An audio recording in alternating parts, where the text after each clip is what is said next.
नौकरानी एक घर के लिए कितनी जरूरी होती है, आइए देखते हैं। अरे बहू, ये देख, सारा साबुन बर्तन में रह गया। ये नौकरानी कोई काम नहीं करती, गंदा काम करके चली जाती है और ढेर सारा पैसा ले जाती है। अरे मम्मी जी, उसने तो साफ किया ही था। मेरे ही हाथ से इस ग्लास में सर्फ गिर गया था। अरे बस कर झूठी, उसे बचाने के लिए सारी जुगत लगा ले, लेकिन मैं तो इसे निकाल कर ही रहूंगी। हमारे जमाने में ना कोई नौकरानी थी और ना ही ये चिकने बर्तन। चूल्हे के जले बर्तनों को राख रगड़ कर साफ किया करती थी मैं। अरे माँ जी, मैं कहाँ बचा रही हूँ उसे। और वैसे भी आजकल नौकरानी जरूरत नहीं, स्टेटस सिंबल बन गया है। अब आप बताओ, मैं मुन्ना को नीचे घुमाने ले जाऊं तो लोगों से क्या बोलूं? झाड़ू पोछा खुद लगा रही हूँ। लोग सीधा यही पूछते हैं कि कौन सी नौकरानी काम कर रही है तेरे घर पर। अरे बस कर, ये भी कोई बात होती है? मम्मी जी, आप नहीं समझेंगी।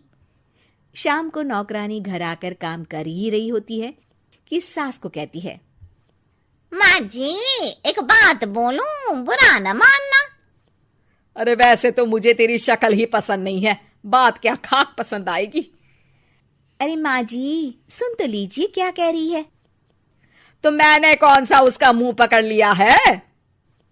अरे माँ जी, वो लाल साड़ी पहनती हो ना, ना पहना करो। सास का गुस्सा अब तो 7वें आसमान पर होता है। अरे वाह जी वाह, क्यों ना पहना करूं? और तू होती कौन है ये बताने वाली कि मैं क्या पहनूं क्या ना पहनूं? अरे माँ जी, पूरी बात तो सुन लो, वो बोलना क्या चाह रही है। अरे बुरा न मानो आंटी जी। अरे कौन है आंटी? अपनी उम्र देखी है तूने? 2-4 साल ही छोटी होगी मुझसे और मुझे आंटी बोल रही है। बहू सर पर हाथ रख लेती है। अरे अच्छी खासी उम्र दराज हो और आंटी ना बोलूं? मैं तुम्हारी बहू से भी 4 साल छोटी हूँ। क्यों दीदी? बोलती भी क्या, एक तरफ सास यानी पति की माँ, तो दूसरी तरफ नौकरानी जिसके बिना घर का काम नहीं चल सकता। वो दरअसल माँ जी की शादी भी बहुत जल्दी हो गई थी ना। अच्छा ये झगड़ा छोड़ो, ये बताओ तुम माँ जी को लाल साड़ी पहनने से क्यों मना कर रही हो? वो ना, इनकी उम्र की सारी औरतें सोसाइटी में इनके लिए बात करती हैं कि तुम्हारी सास बुढ़ी घोड़ी लाल लगाम है। बहू को ये सुनकर गुस्सा आ जाता है। अरे वाह वाह, कौन बोलता है जी? खुद क्या है यहाँ की औरतें, बाल सफेद लेकिन टाइट जींस और कोई कुछ भी पहने। अरे पहनना हमारा निजी हक है, किसी को कुछ हक नहीं बनता कि वो मेरी सास के लिए कुछ बोले। मैं आज ही जाकर माँ जी के लिए लाल जींस लेकर आऊंगी, फिर देखो कोई क्या बोलता है। अरे चुप लाल जींस। अरे सुन नौकरानी की बच्ची, जाकर बोल दे उन लोगों से कि उन लोगों की तरह मैं उड़ती नहीं फिरती हूँ घर बार छोड़कर। अपने बच्चों और नाती पोतों में मन लगाती हूँ, ना कि सारा दिन ताश के पत्तों में आंख गड़ाकर 3 पत्ती खेलूं। नौकरानी वहां से चली जाती है। वैसे बहू, नौकरानी के क्या फायदे हैं ये तो पता नहीं, लेकिन सबसे अच्छा तो ये कि पता चल जाता है कि कौन किसके लिए क्या बोल रहा है। सोसाइटी में तेरा नौकरानी रखने का इरादा बिल्कुल ठीक था। अगले दिन उन लोगों के घर की बेल बजती है।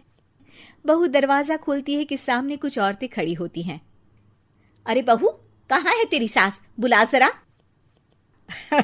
अरे बहन जी, आप सारी एक साथ आइए आइए, कैसे आना हुआ? अरे 3 पत्ते खेलने आई हैं, क्यों खेलोगी? क्यों नहीं, वैसे भी बड़े दिन हो गए, एंटरटेनमेंट हुआ नहीं। बहू जा जाकर पकोड़े तो बना ला। अरे बस करिए, आगे कुछ पीछे कुछ। वैसे तो कहती है कि परिवार पर ध्यान देती है, हमारी तरह 3 पत्तियां नहीं खेलती। हमने कौन सा परिवार छोड़ दिया? सास सक पका जाती है। अब ये किसने कहा? मैं तो कहती हूँ कि मैं भी थोड़ा बाहर निकलूं। आपने ही तो कमला नौकरानी से ये सारी बात की थी। सास और बहू को अब सारी कहानी समझ आ जाती है कि सोसाइटी की औरतें क्यों भड़क रही हैं। माफ करिए आंटी, मैं छोटी हूँ, लेकिन फिर भी पहले तो आप लोगों ने माँ की लाल साड़ी का मजाक उड़ाया था ना। हाँ हाँ, उड़ाया था, लेकिन उससे पहले तो तुम लोगों ने हमारी जीन्स के बारे में बात की थी।